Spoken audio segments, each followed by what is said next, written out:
Okay beta, listen. Shh. Listen everyone.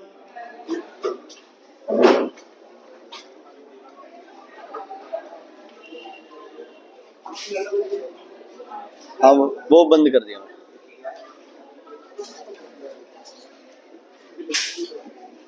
बंद नहीं होनी चाहिए वीडियो, बंद हो गई और बताया नहीं तो हिसाब लगा लेना तुम। सुनो सुनो सुनो सुनो बच्चे, मोल concept chapter again what will be doing is, इसको आप फिर से क्या करेंगे, कुछ पार्ट्स में डिवाइड करेंगे। ठीक है जनब, इसको आप क्या करेंगे, कुछ पार्ट्स में डिवाइड करेंगे। जो अपना ये चैप्टर है कौन सा, मोल कंसेप्ट। पहले बेटा मैं इसमें आपको बता रहा हूं कुछ सिंपल डेफिनेशंस या नेम द फॉलोइंग, जिन पे कई बार तुम्हारा क्या है क्वेश्चन आ जाता है। ठीक है, सबसे पहले बेटा अगर तुमसे किसकी डेफिनेशन पूछ ले, मोल की। किसकी डेफिनेशन, मोल की। ठीक है, मोल के लिए दो चीजें हैं। अगर कहीं आपको लिखा आता है अमाउंट ऑफ सब्सटेंस, क्या बेटा बोलो, amount of substance. Amount of substance का मतलब होता है mole. What do you mean by amount of substance, it is mole. ठीक है, जहां अमाउंट ऑफ सब्सटेंस लिखा आ गया समझ लो आपके पास क्या है, उसको बोलते हैं मोल। अब अमाउंट ऑफ सब्सटेंस किस में, amount of substance in 22.4 litres of a gas, है ना। Amount of substance in 6.022 into 10⁻23 molecules, या अमाउंट ऑफ सब्सटेंस, हाँ जी, इक्वल टू विच मास बेटा, molecular mass of a substance. बात क्लियर हुई बच्चे, कि अगर कोई भी गैस 22.4 लीटर्स लेते हैं तो उसको क्या बोलेंगे, 1 मोल। अगर कोई भी गैस है 6.022 इंटू 10⁻23 मॉलिक्यूल्स है, वो भी क्या है, 1 मोल। अगर किसी का मॉलिक्यूलर मास है उसको भी आप क्या बोलेंगे, 1 मोल। मतलब ऐसे अगर पूछा जाए amount of substance in this and this, तो उसको क्या बोलोगे आप, मोल। ठीक है, एक बार आया था बच्चे, amount of substance present in some this at STP, what do you call it, you call it mole. और ये कहां वैल्यूज है सारी की सारी, एसटीपी पे। कहां है सारी वैल्यूज, एसटीपी पे, क्योंकि तुम्हें पता है प्रेशर और टेम्परेचर के साथ क्या है जो चेंज हो जाता है, वॉल्यूम। क्या चेंज हो जाती है, क्या चेंज हो जाती है बच्चे, वॉल्यूम। ओके, दोबारा बेटा इस पे ध्यान देंगे। अब जो ये 22.4 लीटर्स ऑफ गैस है, इसको बोलते हैं कौन सी वॉल्यूम बच्चे, मोलर वॉल्यूम। क्या बोलते हैं, मोलर वॉल्यूम। मतलब क्वेश्चन आता है कि the volume of a substance at STP which has 1 mole of a substance, तो क्या होगा, मोलर वॉल्यूम। क्या होगा, molar volume. The amount of volume which has particles this much, molar volume. क्या, molar volume. Molecular mass of a gas at STP will acquire a volume called molar volume. Value कितनी होगी, 22.4 litres. ठीक है, question आया था the volume of a substance at STP which consist of 1 mole of a substance, बच्चों ने लिख दिया 22.4 लीटर्स। आंसर क्या आना था, मोलर वॉल्यूम, क्योंकि क्या था वो, नेम द फॉलोइंग था। फिर भी डाउट हो तो लिख दो मोलर वॉल्यूम, ब्रैकेट में क्या लिखोगे, 22.4 लीटर्स। सही, क्लियर हो गया बच्चे। इसके बाद इस नंबर को कौन सा नंबर बोलते हैं बच्चे, एवोगैड्रोस नंबर। क्या बोलते हैं इसे, एवोगैड्रोस नंबर। ठीक है, अगर आपको मैम कह दे भी 6 इंटू 10⁻23 कर दो, फिर तो बोलो, नहीं तो ये पूरा आपको नंबर लेना पड़ेगा। समझ आ गई। ओके, मैंने यहां क्या लिखा है, मॉलिक्यूल्स। मैंने क्या नहीं लिखा, एटम्स। क्या नहीं लिखा, इलेक्ट्रॉन्स, है ना। पार्टिकल्स मतलब मॉलिक्यूल्स, पार्टिकल्स मतलब मॉलिक्यूल्स। ठीक है, और कौन सा मास, मॉलिक्यूलर मास। मतलब अगर आप ऑक्सीजन का, अगर कहीं लिखा हो कि ऑक्सीजन का 1 मोल बताओ और O का मास होता है 16, तो बताओ भाई क्या होगा 1 मोल का मास। ऑक्सीजन क्या होता है, O2, क्या होगा 32 AMU नहीं, ग्राम। तो यहां क्या लिखूंगा मैं, ग्राम मॉलिक्यूलर मास। क्या लिखूंगा बच्चे मैं, ग्राम मॉलिक्यूलर मास। ठीक है, 32 AMU is not 1 mole, 32 grams is 1 mole, 32 grams is 1 mole। इसीलिए मोल का दूसरा नाम क्या है बेटा, ग्राम एटम। क्या है दूसरा नाम? Gram atom. ठीक है, अगर कहीं लिखा हो कैलकुलेट ग्राम एटम तो समझ लो क्या निकालना है? मोल्स। और ग्राम मॉलिक्यूलर मास किसके बराबर होता है? 1 मोल के, या फिर ये पार्टिकल्स, या फिर 10 लीटर ऑफ गैस। समझ आ गई बेसिक चीज जो है। तो डेफिनेशंस आपकी कई सारी इसमें आपके आ सकती है बच्चे। ठीक है, फिर आपके पास एक डेफिनेशन आती है बेटा किसकी? वेपर डेंसिटी की। वेपर डेंसिटी ये होता है density of substance upon density of hydrogen equal volume. Density का formula mass upon volume, volume से वॉल्यूम कैंसल। तो एक्चुअल में वेपर डेंसिटी का मतलब है मॉलिक्यूलर, बोलो बच्चे, molecular mass divided by mass of equal volume of hydrogen. और एक्चुअल में क्या लिखोगे नीचे? Molecular mass of hydrogen. Molecular mass of hydrogen. समझ आ गई बच्चे? कितना होता है मॉलिक्यूलर मास की वैल्यू हाइड्रोजन की? H2 की वैल्यू बताओ कितनी होती है हमेशा? H का मास 1 है, तो हाइड्रोजन का मास हमेशा कितना होगा? बोल लो यार, बोलना तो पड़ेगा ना। क्या? 2 बेटा। बच्चा गलत कर देता है, मॉलिक्यूलर मास होता है वेपर डेंसिटी इंटू 2, बच्चा लिख देता है molecular mass equal to vapour density upon 2। सारा क्वेश्चन गलत हो जाता है बच्चे। समझ आ गई? ओके, अगर कहीं लिखा आ जाए कि किसी की वेपर डेंसिटी है 4, तो क्या समझे इस स्टेटमेंट से? मॉलिक्यूलर मास 8 है, डन है। लेकिन आपको बताना है स्टेटमेंट से क्या समझे आप समझे कि वो जो सब्सटेंस है वो हाइड्रोजन से कितना भारी है बेटा? 4 टाइम्स। कितना भारी है? 4 टाइम्स। तो अगर किसी ने बोल दिया कि वेपर डेंसिटी 11 है, तो मैं बोलूंगा vapour density 11 means it is 11 times heavier than hydrogen. Done. दूसरा, molecular mass will be 22। Molecular mass will be 22 gram नहीं, ये एएमयू आएगा। ये किसमें आएगा? एएमयू में आएगा। ये नॉर्मल आपका चल रहा है। बात क्लियर हुई बेटा? कोई दिक्कत कोई परेशानी इसमें नहीं है? ओके, क्वेश्चन आया था एक बार कि the ratio of mass of a substance to mass of hydrogen vapour density. Okay, the number of times an atom is heavier than hydrogen vapour density. कोई भारी है या हल्का है किसी दूसरी गैस से, कैसे पता चलता है? Through vapour density. कैसे पता चलता है? Through vapour density. Is it clear बच्चे? समझ आ गई? कोई दिक्कत कोई प्रॉब्लम है तो बताइए, आगे बढ़े। ठीक है, बेसिक डेफिनेशन है। फिर आपके पास आता है बच्चे इसके अंदर एक और चीज जो थोड़ी सी दिमाग में अपने को समझने वाली है बच्चा। उसमें यह है कि भाई हर क्वेश्चन जो मोल्स वाले हैं, हमारा एक एम रहना चाहिए भी हम उसको घुमा फिरा के सबसे पहले क्या निकाले? उसमें मोल्स। क्या निकाले? अगर मास गिवन है तो मोल्स के लिए मॉलिक्यूलर मास से डिवाइड, अगर वॉल्यूम गिवन है तो 22.4 लीटर से डिवाइड, और अगर मॉलिक्यूल्स गिवन है तो 6 × 10⁻23 से डिवाइड। ठीक है, क्लियर है? लेकिन उससे पहले आपको एक लॉ समझना पड़ेगा। कौन सा लॉ है बच्चे? Avogadro's law. एवोगैड्रोज लॉ क्या कहता है बच्चे? ये कहता है इक्वल वॉल्यूम ऑफ गैसेस, हाँ जी, हैव इक्वल नंबर ऑफ, बोलो बच्चे, इक्वल नंबर ऑफ मॉलिक्यूल्स। ठीक है, equal volume of gases have equal number of molecules. Just for simple example, अगर किसी गैस की वॉल्यूम है x और उसमें मॉलिक्यूल्स है y, तो अगर मैं वॉल्यूम को डबल कर दूं तो मॉलिक्यूल्स कितने होंगे? सेम होंगे, डबल होंगे, हाफ होंगे, या पता नहीं है, या नहीं पता? वॉल्यूम को डबल कर दिया, volume of gases have equal number of molecules, तो अगर वॉल्यूम डबल हो गई तो मॉलिक्यूल्स भी डबल, ट्रिपल हो गई तो मॉलिक्यूल्स भी ट्रिपल, हाफ हो गई तो मॉलिक्यूल्स भी हाफ। वॉल्यूम और मॉलिक्यूल्स का क्या चलता है बच्चे? सेम चलता है क्राइटेरिया। क्या चलता है? सेम। और इनके साथ एक और चीज का क्राइटेरिया सेम चलता है, वो क्या है बेटा? मोल्स। क्या है? मोल्स। क्या है? Moles. Moles is not molecules, moles are amount of substance. ठीक है, चलो एक क्वेश्चन है मेरे पास तुम्हारे लिए। एक गैस है जिसकी रेशियो है बच्चे 2:5:7:8। 4 गैसेस है, उनकी ये रेशियो है। ठीक है, उनके मॉलिक्यूल्स की रेशियो क्या होगी?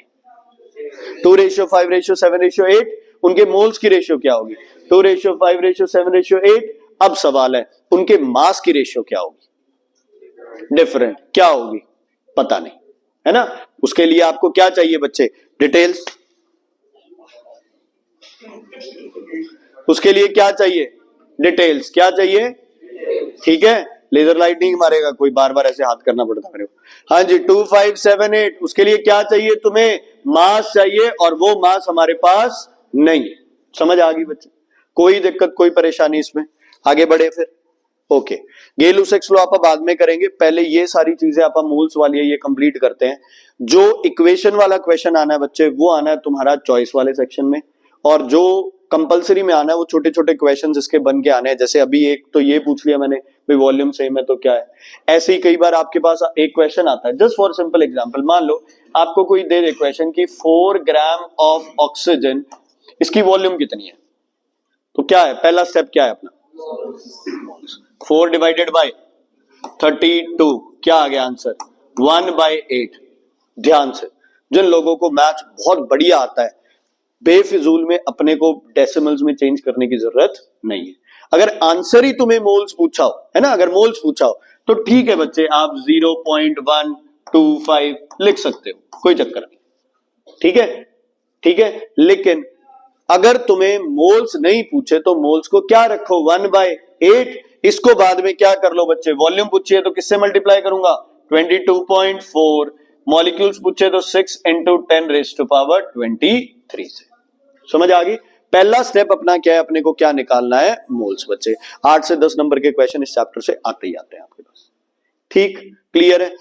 बच्चा कहां गलती करता है, ऑक्सीजन था ना, यहां 16 लिख लोगे आप, नहीं लिखना बच्चा, ठीक है। अगर सोडियम होता और उसका मास 23 होता, फिर यहां क्या लिखते हैं आप, 46 या 23, 23। ये आपको जज करना पड़ेगा भाई, डायटोमिक कौन होता है और मोनोटॉमिक कौन होता है। मेटल सारे क्या है, मोनोटॉमिक। नॉन मेटल्स कार्बन नहीं है, सल्फर नहीं है, बाकी लगभग आपके फॉस्फोरस भी नहीं है, बाकी सब आपके क्या है, डायटोमिक। क्या है, डायटोमिक। बाकी यार डिपेंड करता है, जैसे कोई एक आधा मिस हो गया होगा। क्लियर है बच्चे, हाँ जी। अगर यहाँ पे दी होती वॉल्यूम, मान लो आपको कोई कह देता भाई 4.6 लीटर्स की का मास कितना है, तो क्या करते, मोल्स किससे डिवाइड करते, 22.4 लीटर्स। आगे आपके पास क्या आ जाता, आंसर आ जाता।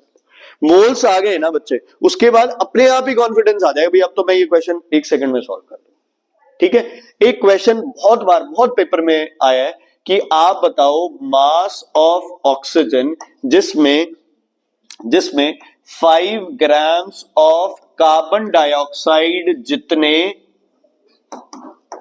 मॉलिक्यूल्स है, ठीक है, क्लियर है। अब बच्चे का दिमाग कहां घूमता है, मॉलिक्यूल्स। तो बच्चा सोचता है मुझे कहीं ना कहीं क्वेश्चन में 6 × 10⁻23 लेके ही आना है। लेकिन जिसको समझ होगी उसे पता है जितने मॉलिक्यूल्स मतलब जितने मोल्स, जितनी वॉल्यूम, ये सब क्या है बच्चे, एक जैसे ही है। समझ आ गई। क्योंकि अगर यहां 6 × 10⁻23 करोगे वो यहां भी मल्टीप्लाई होगा, तो बात क्या हो जाएगी बच्चे, सेम। जितनी वॉल्यूम यहां लोगे वहां ये, तो तीनों में से कोई भी एक चीज निकाल लो आप भाई, 5 ग्राम में तीनों में से कोई भी एक चीज निकालो, क्या सौखी है, मोल्स। CO2 का मास 44, मोल्स कितने आ गए, 5/44।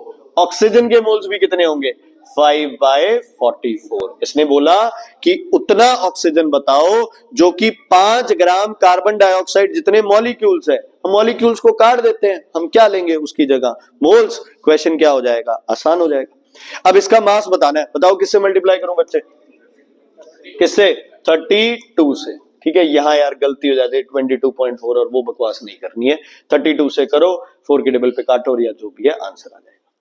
Is it clear. एक वो क्वेश्चन कई बार आया है, जैसे ना ABC पार्ट है आपके पास, HCl के इतने में कितने होते हैं, उसमें कितने होते हैं, इसमें कितने होते हैं, ऐसे करके वो कई सारे क्वेश्चन आ जाते हैं। तुम्हें सिर्फ कॉन्सेंट्रेट किस पे करना है, मोल्स।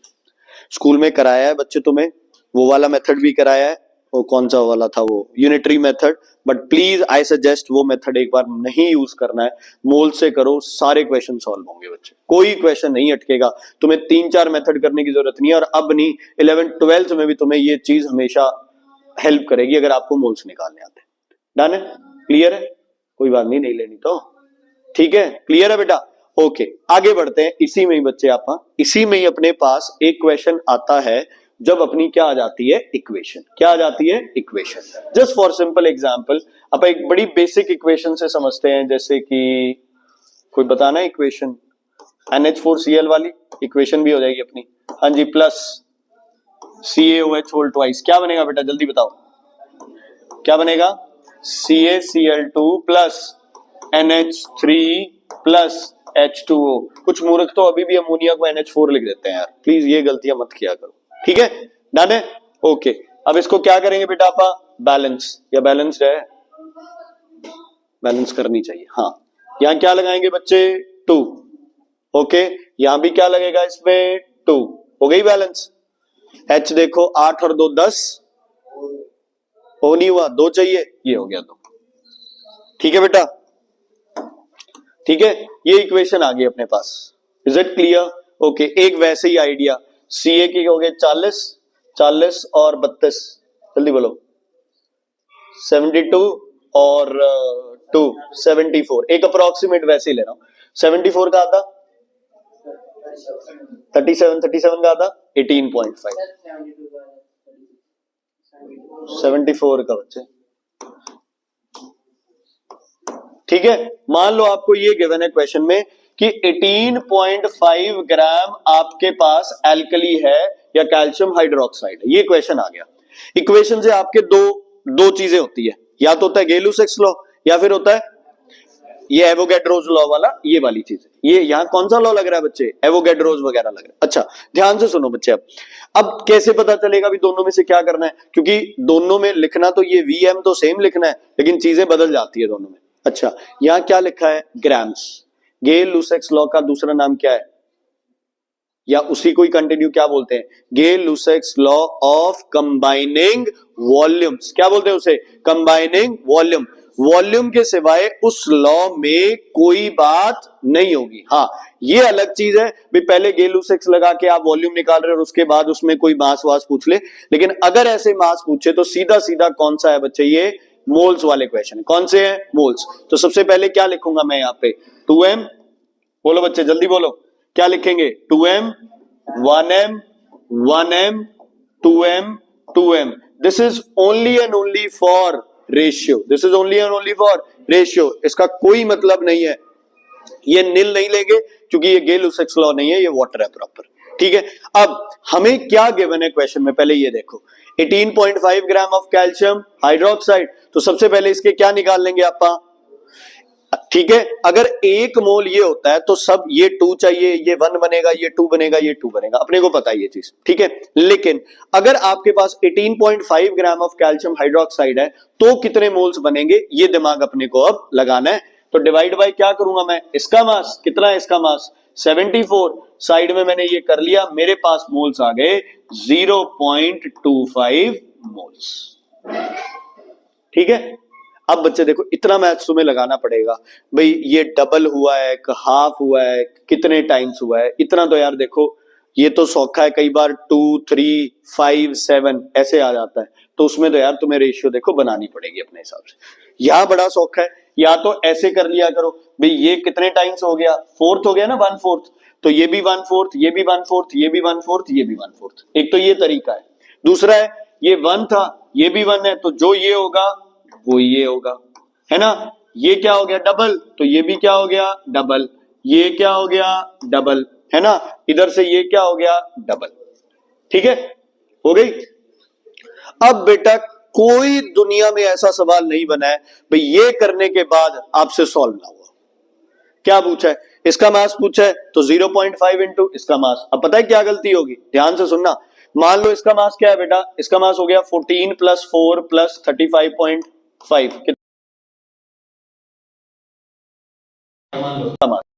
है ना। हम क्या गलती करते हैं, इसको 2 से मल्टीप्लाई करके फिर 0.5 से मल्टीप्लाई कर लेते। इसको तो अपन सिर्फ और सिर्फ क्या, ये शो पीस है, किसके लिए, किसके लिए, रेशियो के लिए। इसको लिखा, रेशियो लिखी, इसको भूल जाओ, लाइन को सोचना ही नहीं है।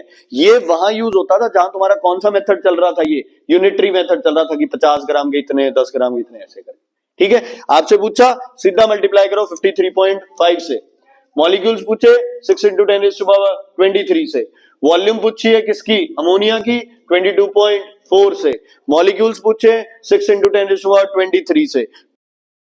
ऐसे ही मोल्स आ गए, क्वेश्चन तुम्हारे हाथ में, 3 नंबर कहीं नहीं गए इसमें। कोई बहुत ही कुछ अलग टीचर डाल दे तो वो बात अलग है बच्चे, लेकिन एक चीज मान के चलना भी, इनकी डिवीजन लगभग लगभग होती है बच्चे, ठीक है। कभी भी क्वेश्चन आता है तो आपको मोल्स में डिवीजन लगभग आपकी प्रॉपर डिवीजन होती है, 0.378 0.215 ऐसा नंबर नहीं आता, प्रॉपर नंबर ही आता है, या तो डबल 0.25 0.2 0.3 0.4 ऐसा नंबर आ जाता है आपके पास, ठीक है। क्लियर है बेटा, कोई दिक्कत कोई परेशानी इसमें। अब बच्चे उलझते कहां पे है, आपसे पूछ ले एटम्स, क्या पूछ ले, मान लो किसी चीज में आपके पास CO2 है, सबसे सिंपल क्वेश्चन कर रहा हूं, CO2 है बच्चे, और इससे भी ज्यादा कोई बड़ा कंपाउंड ले लेते हैं, H2SO4 है, 2 और 32 34 और 64 कितने हो गए, 98 होता है इसका मास, ठीक है। चलो अपने को बोल दिया कि 49 ग्राम H2SO4 में H के एटम्स बताओ, S के बताओ, O के बताओ, और क्या बताओ बच्चे, इलेक्ट्रॉन्स, और बताओ कितने H पॉजिटिव बनेंगे, और बताओ कितने SO2 नेगेटिव बनेंगे। समझ आ गई, क्लियर है। कोमल जी अगर ये क्वेश्चन अपन ने सॉल्व करना है ना, तो दुश्मन की गर्दन मरोड़नी है बच्चे। कैसे मरोड़ोगे दुश्मन की गर्दन, ऐसे, कैसे कैसे, मेंटली क्या करोगे, पहला स्टेप क्या होगा तुम्हारा, क्या क्या निकाल दोगे, मोल्स, कैसे निकालोगे मोल्स, हाँ ऐसे, कैसे, 49/98 0.5 मोल्स। जैसे ही 0.5 मोल्स हुए अपना क्वेश्चन क्या हो गया, सॉल्व।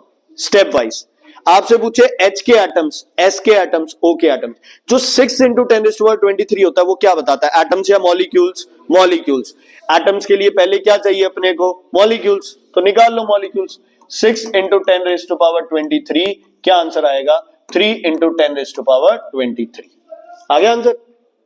चलो भाई H2SO4 के अपने पास क्या आ गए, मॉलिक्यूल्स, किसके एटम चाहिए, H, तो इसी को किससे मल्टीप्लाई करोगे, 2 से, S है तो किससे मल्टीप्लाई करोगे, 1 से, O है तो किससे मल्टीप्लाई करोगे, 4 से। क्वेश्चन सॉल्व, ठीक है।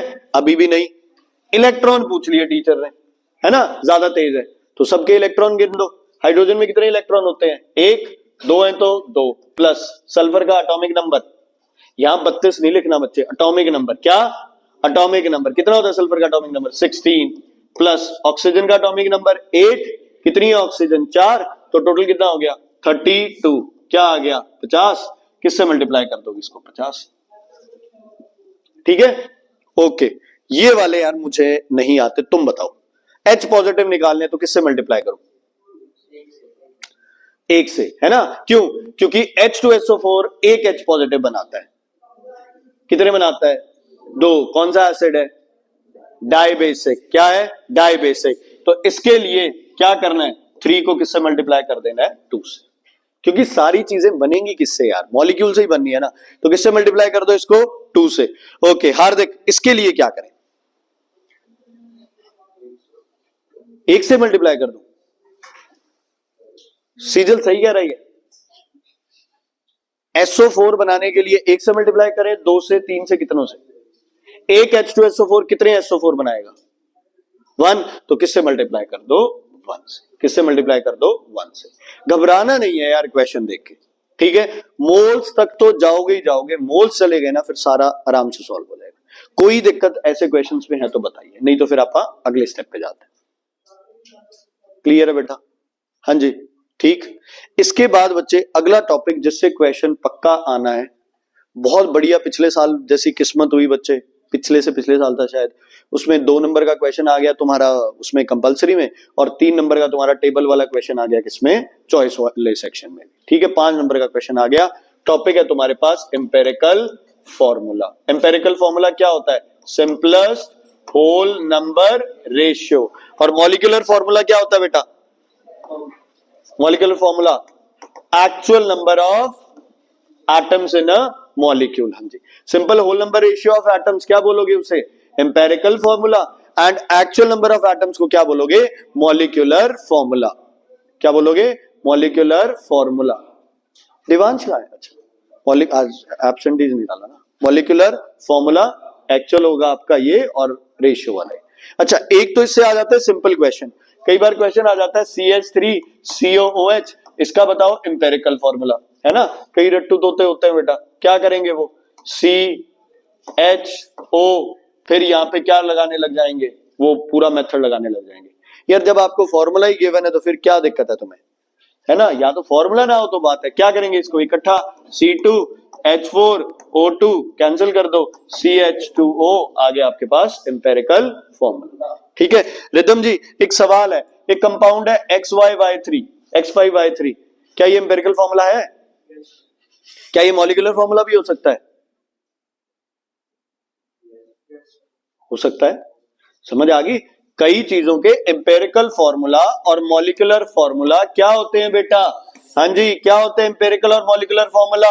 बहुत सी चीजें आपके अराउंड जिनके एम्पेरिकल और मॉलिक्यूलर फॉर्मूला क्या है, सेम। ये हरकत नहीं करनी कि 2 को 4 से काट दो, क्योंकि ये 2 भी है, यहाँ 1 है और यहाँ 4 है, सारे कैंसिल होने चाहिए, सारे नहीं हो रहे। समझ आ गई बच्चे? तो ऐसा क्वेश्चन एक बार आया था कि XY is empirical formula and XY is molecular formula, can this statement be true? Yes, कोई दिक्कत नहीं है। लेकिन can this be a empirical formula? No, this cannot be empirical formula because you can cancel it. X4H5, this will be your molecule. ठीक है, वो molecular होगा। समझ आ गई? एक क्वेश्चन और है, उससे पहले जो स्टेप आपको हमने उस दिन भी बताए थे मैंने, एम्पेरिकल फॉर्मूला निकालो, फिर निकालो एम्पेरिकल मास, फिर निकालो बच्चे मॉलिक्यूलर मास, जो कि या तो गिवन होगा या होगा वेपर डेंसिटी बाय 2। एक बार किसी क्वेश्चन में मॉलिक्यूलर मास गिवन था, वेरी गुड, ये चेक कर रहा था। एक बार एक क्वेश्चन आया, मॉलिक्यूलर मास गिवन था, बच्चे ने क्या किया, पहले निकाली वेपर डेंसिटी, किससे? मॉलिक्यूलर मास से, फिर निकाला दोबारा क्या, मॉलिक्यूलर मास। तो यार जब मॉलिक्यूलर मास गिवन है तो ये सब तामझाम करने की जरूरत नहीं है। ओके, मॉलिक्यूलर मास के बाद n इक्वल्स टू, उदय कल ये तेरे बारे में क्या कहता, सर वो नहीं पढ़ने देता मेरे को। मॉलिक्यूलर मास बाय एम्पेरिकल मास, किसकी वैल्यू है ये, n की वैल्यू, किसकी वैल्यू है ये, n की वैल्यू। अब क्या करेंगे बच्चे, कई बच्चे यहां आके फिर अटक जाते हैं, क्वेश्चन होता नहीं है। अब क्या लिखोगे, molecular formula equals to n into empirical formula. देखो इसके मेथड आप करेंगे, लेकिन बच्चे ये कई बार गिवन होता है, कई बार ये गिवन नहीं होता है ना। बहुत बार तो ये डायरेक्टली गिवन होता है तुम्हें, लेकिन कई बार ये गिवन नहीं होता, तो वो चीज। अब एक क्वेश्चन था कि एक कंपाउंड है बच्चे AB, ठीक है, AB कंपाउंड है, ये इसका है एम्पेरिकल फॉर्मूला और इसकी वेपर डेंसिटी है इक्वल टू एम्पेरिकल मास। ठीक है, हर बच्चे के लिए ये क्वेश्चन एक डेड एंड हो जाता है, ना कुछ वैल्यू गिवन है ना कुछ और है ना। बच्चा सोचता है भाई यार मैं कैसे करूंगा। देखो फिर से वही, जैसे मोल किए है ना, वैसे बेटा ये स्टेप याद रखो। मैं ये नहीं, उल्टा भी नहीं होगा कभी, ठीक है। हाँ, मॉलिक्यूलर फॉर्मूला गिवन है, एम्पेरिकल निकालना है, तो तुम्हें पता है वो एक कॉमन रेशियो आ जाएगी उसमें, है ना। जैसे कि आपको एक क्वेश्चन आ जाए भाई एम्पेरिकल है ये और मॉलिक्यूलर फॉर्मूला है ये, बताओ n की वैल्यू कितनी होगी, n की वैल्यू कितनी होगी 6। इसमें तो कोई वो कुछ है ही नहीं बच्चे। हाँ जी, अब बताओ क्या करूं मैं, स्टेप वाइज चले। ओके, एम्पेरिकल फॉर्मूला से क्या निकाले बच्चे, एम्पेरिकल मास, ए का नहीं गिवन, बी का भी नहीं given, let that mass be x।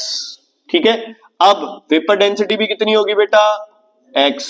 Molecular mass कितना होगा बताओ, 2 इंटू एक्स, क्या आ गया 2x। अब n की value 2x by x, x से x कैंसल।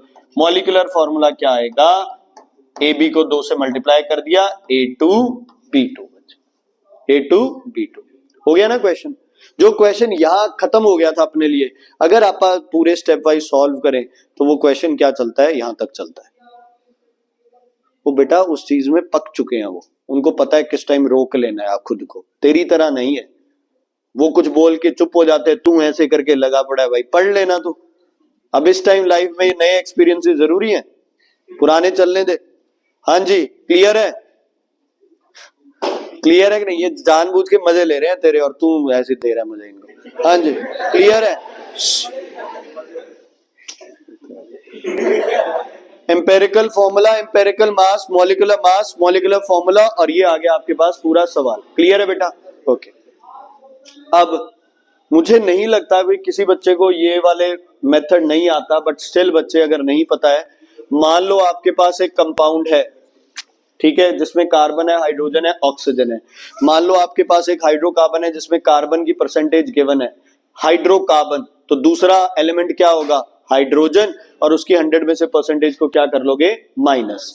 मान लो आपके पास कोई भी कंपाउंड है, मान लो जिसमें कि N भी है, Na भी है, S भी है और O भी है, और आपको बोल दिया कि उसमें H2O है, क्या है, H2O, तो वो आपको क्या कंसीडर करना है, H2O को इकट्ठा कंसीडर करना है, क्योंकि ये H2O इस फॉर्मूला में क्या बनेगा, वाटर ऑफ क्रिस्टलाइजेशन, क्या बनेगा, वाटर ऑफ क्रिस्टलाइजेशन। समझ आ गई, ओके। कई बार बच्चे आपके पास ये चीजें होती है ना, और आपके पास क्या है, ऑक्सीजन आप कितनी बार कंसीडर करते हैं, मान लो एक बार, और मान लो आपके पास एक फॉर्मूला आ गया Na2S1O आ गया आपके पास 14, H आ गया आपके पास मान लो कुछ भी 8 या नहीं, कितना बनेगा, 4 और 10, 4 और 10 14, ये तो सही है, और ये बनेगा 20, 10 है ना, ये आ गया आपके पास, ठीक है।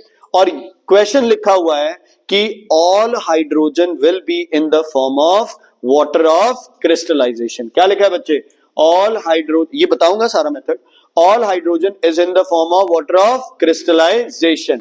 तो सारी हाइड्रोजन का पहले क्या बना दो, वाटर बना दिया बच्चे। 20 हाइड्रोजन है तो कितना वाटर होगा, 10, तो पीछे ऑक्सीजन कितनी रह गई, 4, तो ये हो गया 4S1Na2। ये ऑटोमेटिकली फॉर्मूला ऐसे बन जाता है बच्चे। बेटा नहीं समझ आई तो दोबारा पूछो, नहीं समझ आई तो दोबारा पूछ लो, ठीक है। अगर वाटर ऑफ क्रिस्टलाइजेशन ही दिया हो अलग तो H2O लिखो, और अगर वाटर ऑफ क्रिस्टलाइजेशन ना दिया हो बच्चे और बाद में आपको बोल दे कि जो हाइड्रोजन आएगा वो सारा वाटर ऑफ क्रिस्टलाइजेशन है, तो उस हाइड्रोजन से पहले क्या बना लो, वाटर बना लो, और बाकी जो बच्चे हैं वो कर लो। ओके, बताओ बच्चे स्टेप्स क्या थे। मान लो ये C है, ये H है, ये O है, कुछ भी परसेंटेज लिख रहा हूं बच्चे, 76 है, मान लो ये 6.6 है, मान लो ये है 50, नहीं ज्यादा हो गया ना, कुछ भी 76 82, और ये 18 17 पॉइंट कुछ आ जाएगा, है ना, कुछ 17.2 है मान लो। हाँ जी, क्या करें अब, सबसे पहले यहाँ क्या लिखे, इनके एटॉमिक मास, मॉलिक्यूलर नहीं लिखना है, हर जगह मॉलिक्यूलर यूज किया, यहाँ नहीं। कार्बन का कितना 12, हाइड्रोजन का 1, ऑक्सीजन का 16।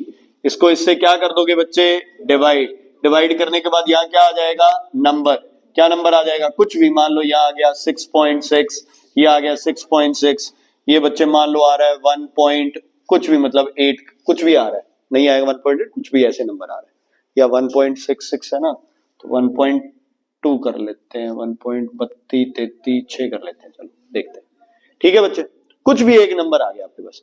अब आप इसमें से क्या देखोगे बच्चे, स्मॉलेस्ट नंबर, क्या देखोगे, स्मॉलेस्ट, ये इससे डिवाइड होके 1, ये इससे डिवाइड होके अप्रोक्सीमेटली आ जाएगा 4, ये इससे डिवाइड होके आ जाएगा 4, फॉर्मूला बनेगा C4H4O। ये कौन सा फॉर्मूला बन गया, एम्पेरिकल। अब इससे आगे क्या करोगे, mass, molecular mass and molecular formula. अच्छा कोमल नहीं, कोमल है, भव्या सेठी, कैसे पता चलेगा भी मेरा क्वेश्चन सही है, मतलब आंसर सही है, एम्पेरिकल फॉर्मूला मैंने सही निकाला है, कैसे पता चलेगा,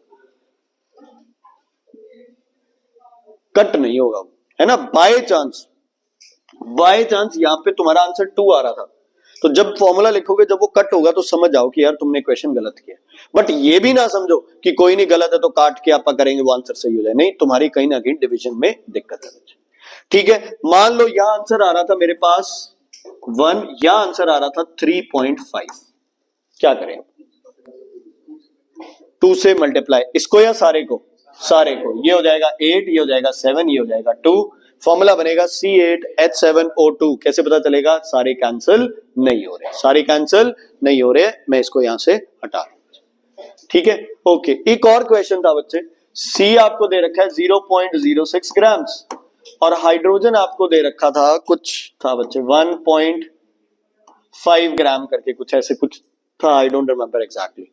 इसका एम्पेरिकल फॉर्मूला निकालो बच्चे, पता है क्या करेंगे, इसको पहले करेंगे ऐड, कर दिया ऐड, फिर इसके बाद इसकी क्या निकालेंगे, परसेंटेज, क्या निकालेंगे, परसेंटेज ना भाई, कुछ करने की जरूरत नहीं है, क्या लिखना है, C, क्या लिखना है, H कितना है 0.06 कितना है 1.5। चाहे परसेंटेज दियो चाहे मास दिया हो कुछ भी दिया हो बच्चे आप इसको डायरेक्ट लिखो, परसेंटेज निकालने की कोई जरूरत नहीं है। ठीक है, कोई क्वेश्चन ही अलग डिमांड आ जाती है वो तो बच्चे देखो अलग चीज है, वो तो सिचुएशन बताएगी, बट अगर डायरेक्ट तुम्हें मासेस गिवन है सो डोंट पैनिक, डायरेक्ट लिखो। क्या लिखूंगा यहाँ पे बोलो, यहाँ क्या लिखूंगा 12, यहां 1 या 2, 1 या 2, 1 डिवाइड करेंगे जो भी आंसर है बच्चे 0.02 शायद कुछ भी आएगा, जो यही आएगा क्या, नहीं नहीं 0.05 आएगा शायद, ये आएगा बेटा 1.5। छोटा कौन है दोनों में से, ये तो ये आंसर आ गया 1, ये शायद आएगा 30 या 300 जो भी आएगा उस हिसाब से। ठीक है, क्लियर है बेटा, इज इट क्लियर? तो सी वो और ये समझ आ गई। एम्पेरिकल फॉर्मूला पे बच्चे सिंपल वाला क्वेश्चन, एन की वैल्यू वाला क्वेश्चन, एम्पेरिकल फॉर्मूला है या नहीं है वो क्वेश्चन, कई बार ऑप्शंस आ जाते हैं तुम्हें बताना होता है कि ये एम्पेरिकल फॉर्मूला है या नहीं है, ऐसे क्वेश्चंस बच्चे आ जाते हैं, प्लीज ध्यान रखना है। सौखे क्वेश्चन तो इसका मिस नहीं करना है, और औखा आ जाए टेबल वाला क्वेश्चन आ जाए तो बच्चे छोड़ना नहीं है, ये क्वेश्चन बढ़िया तुम्हें नंबर देके जाता है। ठीक, क्लियर है? वेपर डेंसिटी हो गया, मोल्स हो गए, इक्वेशन वाले मोल्स हो गए, और क्या हो गया अपने पास, क्या हो गया अपने पास एम्पेरिकल फॉर्मूला। लास्ट है इस चैप्टर का बच्चे वो है आपका Gay Lussac's law of combining volumes. Definition important है ना, when gases combine with each other they do so in a fixed whole number ratio with themselves and with the product। इसका मेन मकसद ये है कि अगर दो गैसेस आपस में कंबाइन कर रही है बच्चे, आपस में कंबाइन कर रही है तो ये क्या करेंगी एक दूसरे के साथ, और प्रोडक्ट के साथ जो इनका रेशियो होगा बच्चे वो रेशियो क्या होगा, होल नंबर रेशियो होगा, और वो फिक्स्ड होगा। मान लो इसकी जरूरत कैसे पड़ी, मान लो आपके पास 10 लीटर ऑक्सीजन है ना, तो आपसे कोई पूछे भाई 10 लीटर ऑक्सीजन है मेरे पास, CO2 कितनी चाहिए होगी, तो आप इस रेशियो से बताओगे कितनी चाहिए होगी CO2 20 लीटर, और कितनी कार्बन डाइऑक्साइड बन जाएगी अपने पास 20 लीटर। ऐसे नहीं सोचना भाई ये 10 है ये 20 है तो टोटल कितनी बनेगी 30। वॉल्यूम कभी भी सेम नहीं होती। वाई अनमोल, वॉल्यूम सेम, मास इधर का और इधर का सेम होता है ना, नंबर ऑफ एटम सेम होते हैं, वॉल्यूम सेम क्यों नहीं हो सकती दोनों तरफ, क्योंकि प्रेशर टेम्परेचर से वॉल्यूम क्या हो जाती है चेंज, और हर रिएक्शन में टेम्परेचर और प्रेशर हमेशा टेम्परेचर हमेशा चेंज होता ही होता है, चाहे हीट गेन करे चाहे हीट लूज करे। तो क्या कभी दिमाग में आएगा कि वॉल्यूम दोनों साइड सेम रहनी चाहिए, नहीं। यहां हो सकता है वॉल्यूम उठ के 5 लीटर आ जाए, 2 लीटर आ जाए, 0.1 लीटर आ जाए, घबराना नहीं है, वॉल्यूम कम आ सकती है, मतलब 0 पॉइंट इतना आ रहा है तो घबराना भी, क्वेश्चन गलत ना हो तुम्हारा, बट नहीं आता है ये, मतलब आप ध्यान रखना कि दोनों साइड इक्वल नहीं है। दोबारा आते हैं बच्चे आप इसी गे-लुसैक्स लॉ पे, बिल्कुल सिंपल क्वेश्चन करा रहा हूं। पहले मान लो आपके पास, इसका नाम क्या है, क्या है इसका नाम, इथेन, इसमें डाल दिया अपने ऑक्सीजन, क्या बनेगा बच्चे CO2 प्लस H2O। अब देखो जरूरी नहीं टीचर इक्वेशन दे, क्योंकि अब आपको पता है हर ऑर्गेनिक कंपाउंड से क्या बनना है रिशांत जी, CO2 और H2O। क्या करेंगे पहले एक बार इसको बैलेंस, क्या करेंगे बैलेंस, इसको बैलेंस करेंगे बच्चे 12 6, ठीक है, ये हो गया अपने पास 6 और 8 14 12 12, ठीक है, ये बैलेंस हो गया। ठीक है, अब आपको गिवन है कि आपके पास जो इथेन है वो तो थी आपके पास 200 सीसी, और आपके पास जो ऑक्सीजन है वो आपके पास है बच्चे 500 सीसी। ठीक है, ये है, क्या पूछा है क्या नहीं पूछा है वो बात की बात है। सबसे पहले हम किसकी अच्छा, अगर ऑक्सीजन ना गिवन होता तो बच्चे फिर तो अपने को क्या था, 1 V की वैल्यू थी। एक बार मान के चलो भाई ऑक्सीजन नहीं गिवन, तो यहां पहले क्या लिखेंगे आप 2V 7V 4V नील, वाटर कंसीडर नहीं करना। अब क्या करेंगे बच्चे, अगर V की वैल्यू 200 गिवन है ना, V की वैल्यू कितनी है 200, तो ये 7V है कितना हो जाएगा, 7V है कितना हो जाएगा, V की वैल्यू कितनी गिवन है पहले देखो, नहीं ये गलती करते हैं आप, ठीक है 200 गिवन है, आप V की वैल्यू 200 लेते हो, इसकी वैल्यू क्या ले लोगे 400, नहीं हम क्या लिखेंगे 2V equals to 200, V equals to 100 centimetre cube. Clear है बेटा, डन। अब बढ़ेंगे आगे, 700, 400, नील। Done, question complete. लेकिन अगर ऑक्सीजन का भी साथ गिवन है और ऑक्सीजन को आप थोड़ा सा इसको आप क्या करते हैं, कम कर लेते हैं। मान लो कि ये है अपने पास 350, ठीक है। अब 2 वी निकलेंगी अपने पास। पहली वी कितनी आ रही है बेटा अपने पास, इसके हिसाब से 100, और ऑक्सीजन के हिसाब से 7V 350 है, तो वी की वैल्यू कितनी आ रही है 50। इसको अब स्क्रैप करेंगे और ये वी की वैल्यू अपन लेंगे। तो हम क्या लिखेंगे बेटा, 7V equals to 350, V equals to 50 centimetre cube. देखो लिखना तो पूरा पड़ेगा ना, तो बढ़िया ऐसे सजा के C2H6 कितना है, 2 इंटू 50 कितना 100, टोटल कितना था 200, यूज कितना हुआ 100। तो क्या लिखूंगा इसके साथ ही, क्या लिखूंगा इसके साथ ही, अनयूज्ड। क्या लिखूंगा, अनयूज्ड। 200 माइनस 100 100। अब याद रखना ये कहां काउंट होगा, प्रोडक्ट में। कहां काउंट होगा ये, प्रोडक्ट में। जो रिजल्टेंट मिक्सचर है उसमें ये अनयूज्ड रहेगा साथ में। और क्या करें बच्चे, 4V कितना हो जाएगा ये 200। अगर प्रोडक्ट पूछ ले तो CO2 200, अनयूज्ड इथेन 100। अगर टोटल वॉल्यूम पूछ ले तो 200 और 100 कितनी 300, कितनी 300। एक एमसीक्यू आया हुआ है शायद स्पेसिमेन में, इससे पिछले वाले पेपर में था, जिसमें आपको ऐसे एक इक्वेशन गिवन थी और था total composition of the total resultant mixture. तो बच्चे ने क्या किया, इसकी वैल्यू लिख दी, इसकी वैल्यू अनयूज्ड की लिखना भूल गया, ध्यान रखना। कुछ ने क्या किया, इसको और इसको ऐड करके, क्योंकि टीचर वहां ऑप्शन देगा, है ना, टीचर वहां ऑप्शन आपको देगा 400 नहीं सॉरी 200 और 300 500 ऑप्शन दिखते ही है ना, टिक कर देंगे हम कि यार हमने तो सॉल्व करके देखा है। तो वाटर की क्या लेनी है नील, अगर वाटर गिवन है एज अ स्टीम तो आप कंसीडर करोगे, अदरवाइज उसे कंसीडर नहीं करोगे। समझ आ गई बच्चे, क्लियर है। ओके, इसमें एक थोड़ा सा डिफिकल्ट क्वेश्चन आ जाता है, कई बार 2 इक्वेशंस आ जाती हैं। तो 2 इक्वेशंस है तो v की वैल्यू कितनी होगी आपके पास 2। दोबारा सुन लो, अगर इक्वेशन कितनी है 2 तो v की वैल्यू भी आपके पास कितनी आनी है 2। अगर इक्वेशन है 1 तो v की वैल्यू कितनी आनी है आपके पास 1 आनी। ठीक है, ऑक्सीजन वाले में डाउट है किसी को? अगर एयर गिवन हो तो ऑक्सीजन उसके कितने परसेंट लेनी है 20%। मान लो अगर कोई क्वेश्चन में डाल दे कि 1000 सीसी क्या है आपके पास एयर है, तो ऑक्सीजन कितनी रह जाएगी आपके पास 20% ऑफ 1000 या 1000 बाय 5 कितने 20 200 सीसी आ जाएगी। ठीक है, इसमें 800 एयर क्या रखनी पड़ेगी बच्चे, फिर कहां पे रखनी पड़ेगी प्रोडक्ट में, जो कि क्या रह जाएगी अनरिएक्टेड। क्या रह जाएगी, क्या रह जाएगी अनरिएक्टेड। फिर बेटा इसमें है ना कुछ क्वेश्चंस वो वाले आते हैं आपके, है ना, जिसमें 2 रिएक्टेंट थे जिनकी टोटल वॉल्यूम ये थी। वो तुम्हारी एक्सरसाइज में 1-2 क्वेश्चन है बच्चे, वो तो आपको फिर कहते हैं ना कि डिफिकल्ट वाले, वो तो एक बार सॉल्व करने पड़ेंगे। बोर्ड्स में तो बहुत रेयर चांस है कि डिफिकल्ट क्वेश्चन आपका कंपलसरी सेक्शन में आ जाए न्यूमेरिकल्स का, लेकिन कई बार आपको, जैसे एक क्वेश्चन आएगा शायद वो ये था ना, H2 + Cl2 को रिएक्ट कराते हो आप और क्या बनता है HCl, तो मिक्सचर था आपका 36, प्रोडक्ट में क्या बना है, ऐसा कुछ एक क्वेश्चन है, तो वो ध्यान रखना बेटा।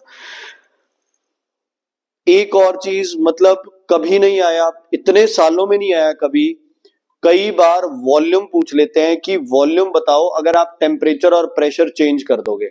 तो यार जिसको थोड़ा दिमाग लगता है वो वाला लगेगा, P1 V1 equals to P2 V2। मान लो आपके पास सारे आंसर आ गए, आपको दे दिया भी CO2 है, ये आपके पास 500 सीसी आंसर आ गया, मत करो भाई, क्या दिक्कत है रक्षित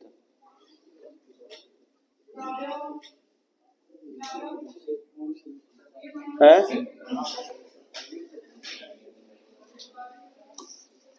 ठीक है, 500 सीसी आ जाए, ये एसटीपी पे होता है सब कुछ, है ना, और आपको कह दे कि टेम्परेचर इतना हो गया, प्रेशर इतना हो गया, तो वो फिर P1 V1 upon T1 equals to P2 V2 upon T2।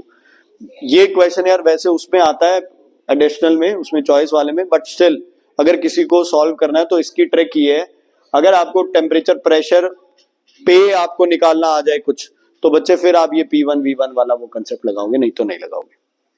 समझ आ गई? Molar volume, moles, Avogadro law, Gay Lussac's law, vapour density, इन 5 चीजों में से बच्चे 1 या 2 नंबर का तो 100% आना ही आना है। बोर्ड्स में भी आना है, मोहिनी मैम के पेपर में भी आना है। ठीक है, डेफिनेशन आ जाए, कोई नंबर आ जाए, है ना, कुछ रिलेशंस आ जाए, तो ये चीजें इंपॉर्टेंट है। ठीक है। अब ये तब पता चलेगा घर जाके, जब आप अपनी चाहे बुक से देख लेना या फिर आपके जो 10 ईयर है उसमें जो ये मोल्स वाले क्वेश्चंस है, अगर आप ये सॉल्व कर पा रहे हो तो है वो। और केमिस्ट्री का बच्चे बढ़िया, जो वो माइंड मैप्स दे रखे हैं ना वो अच्छे दे रखे हैं, काफी उसमें इंपॉर्टेंट चीजें कवर हो रही है उसके अंदर, ठीक है। ओके, उसके बाद बच्चे आपके पास 4th चैप्टर का आई गेस आपको सब कुछ आता है, सिर्फ एक चीज में आप कंफ्यूज हो जाते हो बच्चे, Al प्लस NaOH है ना, ZnPb क्या बनाएगा, एल्यूमिनेट, प्लम्बाइट और जिंकेट। गैस कौन सी रिलीज होगी, हाइड्रोजन। कौन सी रिलीज होगी, हाइड्रोजन। समझ आ गई ना बच्चे। ऐसा क्वेश्चन आता है, इसके कौन से नेचर पे, एम्फोटेरिक नेचर पे, ठीक है। दिमाग खराब हो जाता है बंदे का। अब यहां आपके पास कुछ गिवन है, यहां कुछ गिवन है, और यहां बन रही है हाइड्रोजन। यहां आपको कोई कह दे एल्कली, क्या कह दे बच्चे, एल्कली, ठीक है। और यहां आपको दे दे कि मेटल है कोई, ठीक है, जिसको Cl से रिएक्ट कराओ तो बन रहा है ZnCl2, तो ये क्या होगा बेटा आपके पास, Zn, क्या होगा Zn।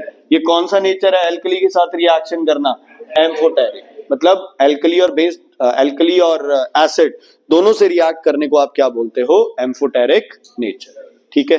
3 process, Haber, contact, ओस्टवर्ड।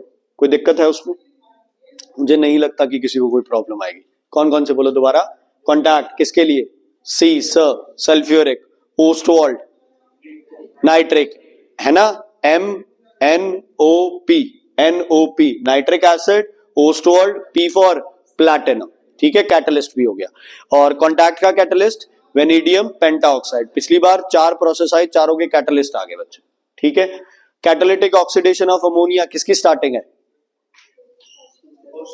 ओस्टवर्ड की, किसकी, ओस्टवर्ड की। S+O2 या FeS+O2 किसकी स्टार्टिंग है, कॉन्टैक्ट की। हेबस तो सीधा सीधा है N2+H2। क्या सारा N2+H2 अमोनिया बना जाता है, नहीं, है ना, सिर्फ कितना 20 to 30%, बाकी सारी क्या चलती है वापस, किसमें किसमें जाएगी वापस, कैटालिटिक चैम्बर में, या क्या होगी, प्रेशराइज होगी। क्या होगी, प्रेशराइज होगी। अच्छा, हेबस प्रोसेस में बच्चे आपको वो एक ही चैम्बर मिलेगा जिसमें कैटालिस्ट प्रेशर हुआ और फिर कैटालिस्ट हो गया। ऐसे ही बच्चे आपको ओस्टवर्ड प्रोसेस में भी क्या मिलेंगे, 2 ही चैम्बर मिलेंगे, ठीक है। ओस्टवर्ड में भी जैसे पहले में N+O2 हो गया और ऑक्सीजन दी, NO2 हो गया, पानी डाला, ऑक्सीजन थी, क्या बन गया, HNO3। अच्छा, HNO3 में क्या यूज करना है अपन ने, क्वार्ट्ज, क्या यूज करना है, या फिर all glass apparatus, all glass apparatus, क्योंकि HNO3 is highly reactive, corrosive, है ना, स्ट्रॉन्ग ऑक्सीडाइजिंग एजेंट। तो प्लास्टिक या कॉक वुड जो भी होगा उसके साथ वो क्या कर जाएगा, रिएक्ट कर जाएगा, ऑक्सीडाइज हो जाएगा, ठीक है। अच्छा, लेकिन एक मैम ने क्वेश्चन डाला था, अगर आप कॉन्टैक्ट प्रोसेस देखो बच्चे, उसमें स्क्रबर, आर्सेनिक, प्यूरिफायर, है ना, ये वो वॉशर और ऐसे करके कई सारा वो बहुत बड़ा सेटअप बन जाता है, ठीक है। तो वो बड़ा सेटअप बनता रहे, आपको ना लेबलिंग आनी, ना बनाना आना, तो ये समझ लेना कि ये कौन सा प्रोसेस है, कॉन्टैक्ट। कौन सा है, क्या ध्यान रखना, एक क्वेश्चन आता है SO3 में डायरेक्टली क्या नहीं ऐड करना, वाटर, रिएक्शन इज एक्सोथर्मिक, क्या बनेगा, मिस्टी ड्रॉपलेट्स ऑफ H2SO4। तो क्या डालते हैं पहले SO3 में, H2SO4, क्या बनता है, ओलियम, ओलियम में क्या डालेंगे, वाटर, क्या बन जाएगा, H2SO4, बोल जोर से, क्या बनेगा, H2SO4। समझ आ गई। HCl को ड्राई करते हैं किससे, H2SO4 से, अमोनिया को करते हैं CaO से, ठीक है। अमोनिया में H2SO4 नहीं डालना, HCl में CaO नहीं डालना, ठीक है। फाउंटेन एक्सपेरिमेंट वाली 2 गैसेस, HCl और ammonia, red fountain, blue fountain, okay. Red fountain वाले केस में अगर पानी की जगह NaOH डाल दो, HCl वाला फाउंटेन जो रेड बन रहा है पानी की वजह से बन रहा है ना। अच्छा, क्या होता है फाउंटेन एक्सपेरिमेंट का, high solubility in water of HCl and ammonia. चलो ठीक है, आप पानी की जगह NaOH डाल दो HCl वाले में, क्या होगा, NaOH प्लस HCl क्या बनेगा, NaCl plus H2O। Colour of the fountain remain same, blue है तो क्या रहेगा, ब्लू। समझ आ गई, जो नीचे वाटर था वही पानी ऊपर बच्चे सेम कलर रहेगा, क्योंकि उसने HCl को क्या कर दिया, कंप्लीटली न्यूट्रलाइज, क्या कर दिया, कंप्लीटली। अच्छा, अमोनिया के केस में ऐसा कुछ होगा नहीं, क्योंकि अमोनिया बेस है और बेस में बेस होगा तो अमोनिया कुछ नहीं है डिसॉल्व होके, वो वही बेसिक नेचर रहेगा उसका। समझ आ गई बच्चे? ओके, HCl बनाने के लिए क्या नहीं यूज करना? HNO3। HNO3 के लिए HCl, क्योंकि कौन सा नेचर है? वॉलेटाइल। तो अगर कहीं HCl और HNO3 बन रहा है और यूज क्या करोगे? H2SO4 dilute concentrated because it is non volatile, it is non volatile। समझ आ गई बच्चे ये बात? कोई दिक्कत कोई परेशानी इसमें? देखो बिल्कुल सिंपल चीजें हैं। अगर H2SO4 कहीं से शुगर से, ऑर्गेनिक कंपाउंड से या वाटर ऑफ क्रिस्टलाइजेशन से वाटर निकाल रहा हो, कौन सी नेचर है उसकी? डिहाइड्रेटिंग। कौन सी नेचर है उसकी? डिहाइड्रेटिंग। समझ आ गई? अगर H2SO4 HCl HNO3 बना रहा है तो कौन सी नेचर है? Non volatile. कौन सी? Non volatile. अगर H2SO4 किससे रिएक्ट कर रहा है? किसी भी नॉन मेटल से, C से, S से, N से, है ना, H से, तो कौन सी नेचर है? ऑक्सीडाइजिंग। कौन सी नेचर है? कौन सी नेचर है? ऑक्सीडाइजिंग। कौन सी? ऑक्सीडाइजिंग। अगर H2SO4 डाइल्यूट है तो कौन सी नेचर है? एसिडिक। डाइल्यूट की कई बार पहचान होती है, कई बार पहचान नहीं होती। तो अगर किसी कार्बोनेट से, CO2 सल्फाइड से, SO2 सल्फाइड से, H2S मेटल से, हाइड्रोजन ऑक्साइड से वाटर, हाइड्रोक्साइड से वाटर, ये सब चीजें हो तो वो कौन सा नेचर होता है? एसिड। एसिड ही ऐसा कंपाउंड है जो कार्बोनेट से क्या निकाल सकता है? CO2, सल्फाइड से SO2, सल्फाइड से H2S, हाइड्रोक्साइड से वाटर, ऑक्साइड से वाटर, मेटल से रिएक्ट करके हाइड्रोजन, मेटल से रिएक्ट करके, इवन एसिटिक एसिड को भी मेटल से रिएक्ट कर दोगे ना तो भी क्या निकलेगी? हाइड्रोजन। अल्कोहल को भी आप अगर सोडियम से रिएक्ट कर दोगे तो क्या निकलेगी बच्चे? हाइड्रोजन। क्या निकलेगी? क्या निकलेगी? हाइड्रोजन। बात क्लियर हुई या नहीं हुई बच्चे? एक तरह से पूरा चैप्टर कंप्लीट हो रहा है अपना। अच्छा, HCl को पानी में डायरेक्टली डिसॉल्व कर सकते हो? यस और नो? नो। अमोनिया को? अमोनिया को? नो। दोनों के लिए क्या चाहिए? Inverted funnel arrangement. अमोनिया से थोड़ा सा मतलब हाँ, पर लैब में तो दोनों ही डेंजरस है। अच्छा, क्यों नहीं कर सकते डायरेक्ट पानी में? Due to the back suction, high solubility of HCl and ammonia will cause back suction. Water will go and fall in the flask with the reactants and the flask may break. इसके लिए क्या करना चाहिए? Inverted funnel. ध्यान रखना, पिछली बार paper में आया हुआ दिखा है, स्पेसिमेन में है शायद क्वेश्चन, है ना? ऐसे 2-3 अरेंजमेंट दे रखे हैं। ये सही अरेंजमेंट है? टिच क्या है? ये सही है? नहीं, ये सही है ना? बिल्कुल यही रहना चाहिए ताकि वाटर ऐड हो और यहां क्या क्रिएट हो जाए? Air gap. फिर सारे का सारा वाटर क्या करेगा? नीचे गिर जाएगा। एक क्वेश्चन एक बार आया था कि आपने इन्वर्टेड फनल अरेंजमेंट लगा दी, उसके बाद भी कोई प्रिकॉशन लेना है तो क्या रखेंगे बीच में? एक एम्प्टी फ्लास्क। क्या रखेंगे बीच में? एक बेटा एम्प्टी फ्लास्क की by chance even if water rises due to back suction it may fall in the empty flask, it may not go back in the reactant case. ऐसे ठीक है, इसको बंद करके कुछ कर सकते। ठीक है, अमोनिया की पहचान एक तो HCl से हो गई, दूसरी अमोनिया की पहचान बताओ। पंजेंट स्मेल, और पंजेंट तो बहुत होती है, डेंस व्हाइट फ्यूम्स हो गई HCl से। और only gas which changes, red litmus, blue, phenolphthalein, colourless, methyl orange, yellow, methyl orange, yellow. Indicators याद कर लो ढंग से, बेस के और एसिड के, कंफ्यूजन होती है। एसिड में मिथाइल ऑरेंज, पिंक, बेस में येलो, फिनोल्फिथलीन, एसिड में कलरलेस, बेस में पिंक, और दूसरा लिटमस पेपर, एसिड में रेड, बेस में ब्लू।